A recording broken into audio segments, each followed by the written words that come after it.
hayrola çilem hayrola.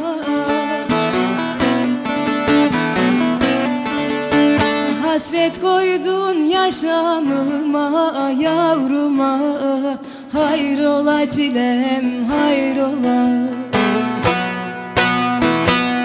Hasret koydun yaşamıma yavruma, hayrola çilem hayrola.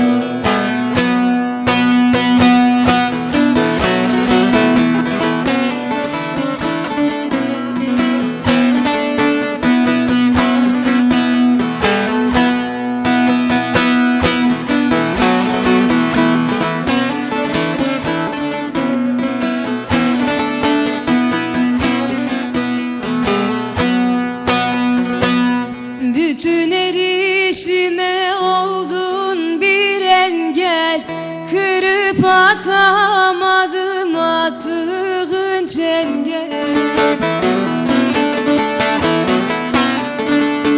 Kurduğumu umutlar ettirdin hayal, hayrola çilem hayrola.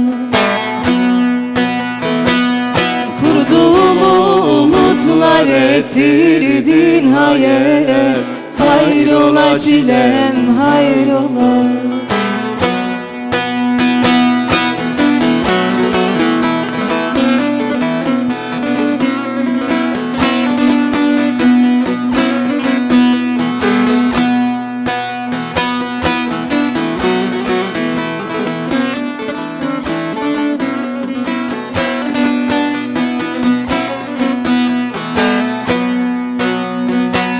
Süründürdün süründüğüm yetmez mi? Bu rezalet bu sefalet bitmez mi?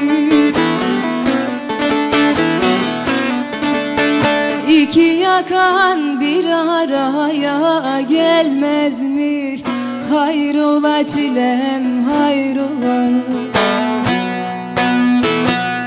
İki yakan bir araya gelmez mi? Hayrola çilem hayrola.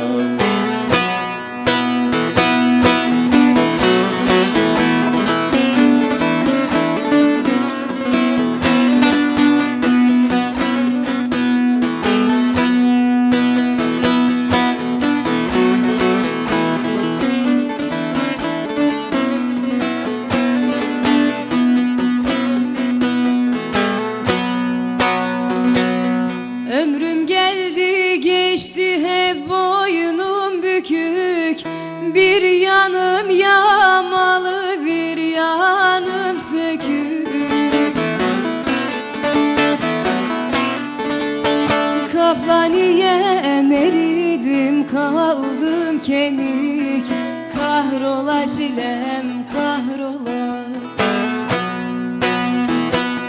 Kaplaniyem eridim kaldı kemik, kahrola çilem kahrola.